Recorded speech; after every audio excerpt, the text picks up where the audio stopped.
El aire se condensa. No es niebla, sino una opresión invisible. Observen la pantalla del televisor, imágenes de familias enteras, desahuciadas de sus hogares, sus pertenencias apiladas en la acera como desechos. Observen las calles, pequeños comercios, antaño el corazón de sus barrios, ahora vitrinas oscuras, esqueletos de sueños rotos. Sientan el escalofrío, el precio de la cesta de la compra que escala sin fin, la factura energética que asfixia, el futuro de sus hijos hipotecado antes de nacer. Se les dice que es el mercado, una fatalidad económica, una crisis global. Pero, ¿y si la verdad fuera más siniestra? ¿Y si esta implacable marea de despojo no fuera un accidente, sino la ejecución perfecta de un plan que ha sido replicado durante siglos? Nos han adoctrinado con una fábula. La soberanía, dicen, reside en el Estado, en el pueblo. Las corporaciones, meras entidades comerciales, herramientas del progreso sirviendo al bien común. Una patraña, una cortina de humo. La verdad brutal es que el poder real, ese que decide quién vive y quién muere, quién tiene y quién carece, ha residido con frecuencia no en los tronos, ni en los parlamentos, sino en las salas de juntas. Los imperios corporativos no son un fenómeno moderno. Son depredadores ancestrales, entidades con sus propias leyes, sus propias ambiciones, más poderosas que naciones enteras. Hoy les revelaremos el arquetipo, el molde original de esta bestia, la Compañía de las Indias Orientales, una empresa que no solo comerciaba, sino que conquistaba, gobernaba y masacraba. No una anomalía histórica, sino el eco de lo que nos acecha de nuevo. La historia no se repite, pero rima. Y esta rima es un grito de guerra. Imaginen esto, un puñado de mercaderes, sin título real, sin linaje, sin ejército propio, pero con una ambición desmedida y una astucia despiadada. Buscan una patente, un documento real que les otorgue el monopolio sobre el comercio con las vastas riquezas de Oriente. Una carta real. Es 1600. Nace la Compañía de las Indias Orientales. ¿Qué les da esa carta? No solo el derecho exclusivo a comerciar, sino el poder para acuñar moneda, para levantar fortalezas, para negociar tratados y, aquí está el horror, para mantener un ejército privado, un ejército de decenas de miles de hombres, mercenarios dispuestos a matar en nombre del beneficio. No había un Estado detrás, era la compañía misma. La trampa era simple: establecer bases comerciales, coaccionar a los gobernantes locales, y cuando la persuasión o el soborno fallaban, el cañón decidía. Así se construye un imperio, paso a paso, con sangre, pólvora y contratos leoninos. El mecanismo era la privatización de la guerra, la conquista y la soberanía.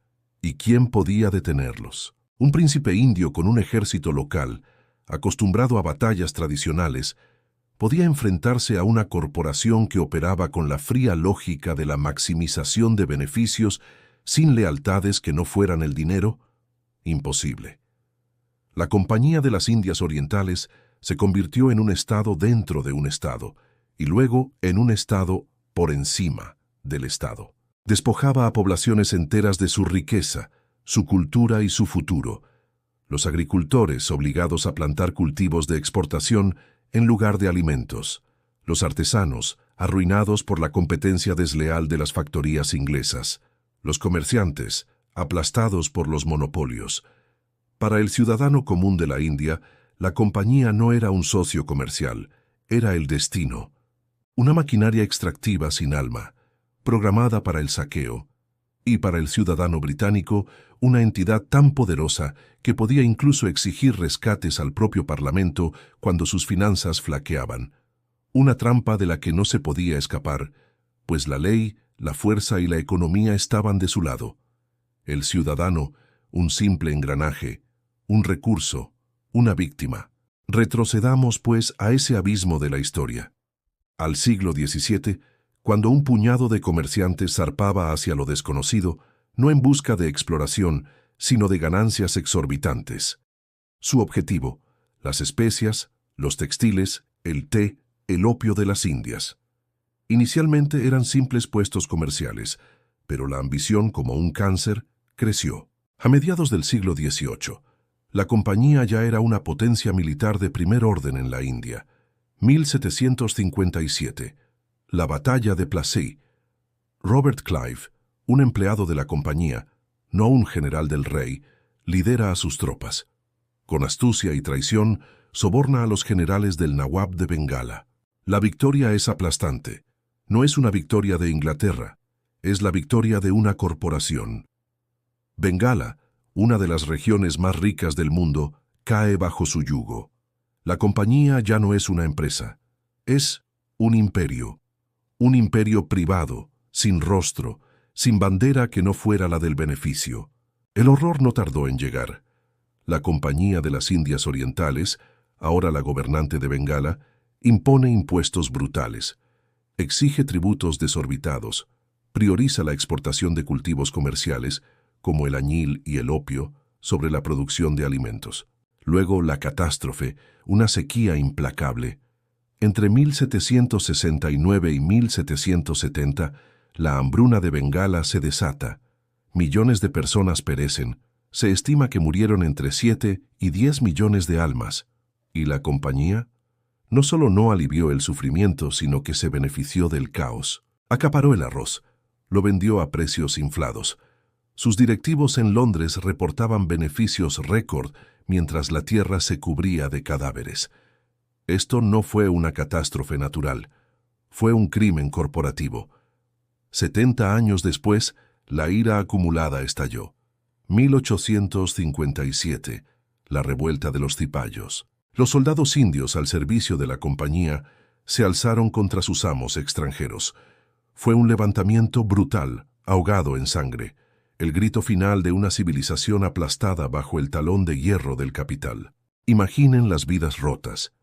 El tejedor de seda de Dhaka, cuya familia había producido los textiles más finos del mundo durante generaciones, viendo cómo su sustento era aniquilado por las telas baratas importadas por la compañía. Su taller, su herencia, su dignidad, reducidos a polvo. El agricultor bengalí, obligado a vender su cosecha a la compañía a precios irrisorios o a enfrentarse a la muerte. Su tierra, su sangre y su sudor, todo para engrosar las arcas de accionistas a 10.000 kilómetros de distancia. Imaginen a los chinos, adictos al opio que la compañía cultivaba en la India y les imponía a punta de cañón, creando una nación de toxicómanos para equilibrar una balanza comercial. Es el desmantelamiento sistemático de la dignidad humana, la reducción del ser humano a un mero instrumento para la acumulación de riqueza. La Compañía de las Indias Orientales no construyó un imperio, construyó una máquina de despojo y sufrimiento a escala industrial. Regresemos a su tiempo, a su mundo. ¿Creen que ese horror es cosa del pasado? Miren a su alrededor. La Compañía de las Indias Orientales no desapareció, mutó, se transformó. Hoy no vemos cañones y bayonetas, sino lobistas en pasillos gubernamentales, ejércitos de abogados en las cortes, algoritmos que dominan sus mercados. Ayer, una corporación controlaba las especias y los textiles. Hoy, un puñado de empresas controla el flujo de su información, sus alimentos, su energía, incluso sus finanzas. La batalla de Plassey fue una victoria de la astucia y la traición. Hoy, la batalla de la regulación se libra cada día en Bruselas, Washington, en los foros económicos mundiales. Ayer, la Compañía de las Indias impuso el opio a China. Hoy, las grandes farmacéuticas imponen adicciones legales, las tecnológicas, la adicción digital, los bancos centrales, la adicción a la deuda. Los métodos han cambiado, la esencia depredadora permanece. La historia no se repite, pero rima, y esta rima es ensordecedora. Los signos están por todas partes. No son susurros, son gritos. Observan cómo los fondos de inversión como BlackRock poseen vastas porciones de las empresas más grandes del planeta, de los bienes raíces, de la infraestructura crítica. Su poder de influencia sobre los gobiernos es tal que superan la capacidad de negociación de muchas naciones soberanas. Ven cómo la diplomacia ya no es solo entre estados, sino entre corporaciones y estados. donde las primeras dictan las reglas del juego? La captura regulatoria, ese eufemismo para describir cómo las industrias escriben las leyes que se supone deben regularlas. La explotación de sus datos, el nuevo oro extraído sin su consentimiento, procesado para predecir y manipular su comportamiento, su voto, sus compras. Las cadenas de suministro globales, controladas por unos pocos gigantes que deciden qué se produce, dónde y a qué precio. La fragilidad de la soberanía nacional es palpable. La corporatocracia no es una amenaza futura, es su realidad actual. La Compañía de las Indias Orientales nunca se fue, solo cambió de nombre y de uniforme. Si nada cambia, el futuro que se cierne es escalofriante. Una realidad donde la autoridad reside no en las urnas, sino en las salas de juntas de corporaciones globales sin fronteras. Un mundo de corporatocracias, donde el Estado se convierte en un mero brazo ejecutor de los intereses empresariales. El ciudadano, reducido a un mero consumidor sin derechos reales, un dato en una base de datos, una pieza prescindible en el engranaje del beneficio. Veremos la abolición lenta y silenciosa de la libertad económica, la erradicación del pequeño productor, del comerciante independiente. Seremos testigos de cómo se privatizan los últimos vestigios de lo público, de cómo se mercadea con el aire que respiramos, con el agua que bebemos. El control total. Esa es la meta. La servidumbre financiera. El gran reinicio corporativo. ¿Cómo protegerse de este nuevo viejo orden? La primera arma es la conciencia.